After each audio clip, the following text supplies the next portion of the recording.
Hey there, Sandra. I've been with your Tip Tuesday. Please excuse me, it is scorching hot out here. I'm actually surrounded by some beautiful cars. Look at this one. I'm out here getting my car serviced. Look at that one and another one.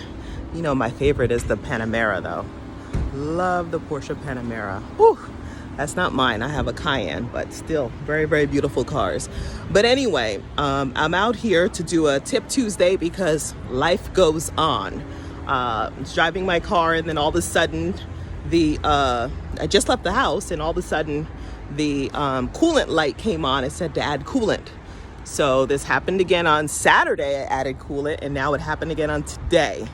So I just figured, well, this cannot be hot weather related. So I brought it in here for them to check out. So just praying it's not going to be a huge bill.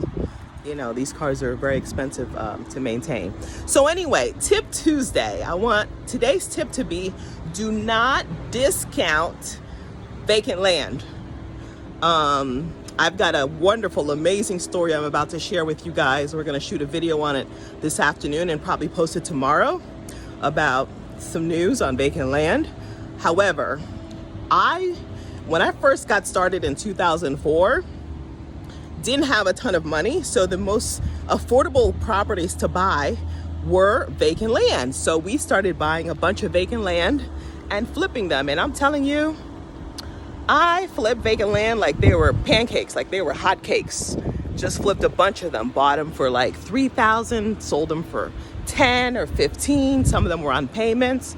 Really, really, really good business with just vacant land. 6 figures you can make on just vacant land in an okay or good market. So right now you're going to see really good prices on vacant land.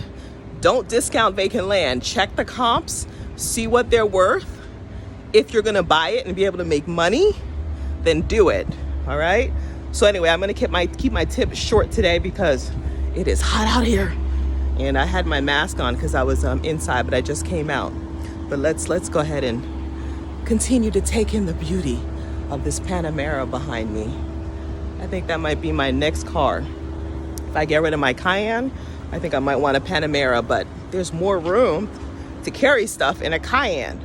You know, I got toolboxes, I got sometimes field trip stuff in the car, things like that. So who knows? But vacant land, really, really good deals. And don't discount it. Do pursue it. You can make 6 figures just on vacant land. So that's my tip for today. Have a great day and happy investing.